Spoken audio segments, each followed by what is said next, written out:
prior to the preseason, we conducted the Build a Better Athlete assessment program.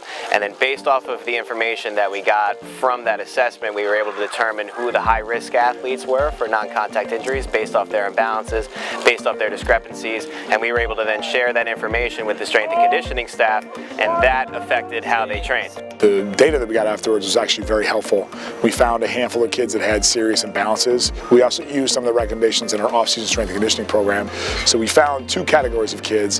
One was serious imbalances, and then we found actually a couple of kids who had recurring injuries or injuries that had not returned back to full strength. After the first week of play, we found that 40% of the athletes that we had marked as substantially at risk had already missed either practice or playing time due to an injury. Since I started my coverage full-time at St. Joseph by the Sea, we've been able to give great service in terms of rehabilitation and return to play. The real value of Sean for me is his value in explaining to the kids how to rehabilitate those minor injuries that become major ones that aren't treated, or how to treat injuries to return at a faster pace.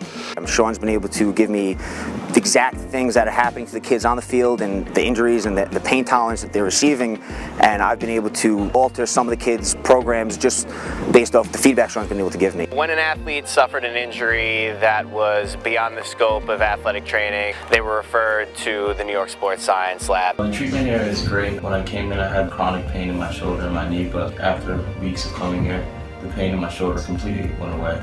And in my knee, the pain is a lot less. So it's definitely a good experience I've had. Using the Build a Better Athlete assessment program, we were able to address the imbalances that led to the athlete's injury in the first place and actually get them out on the field better than they had before the injury.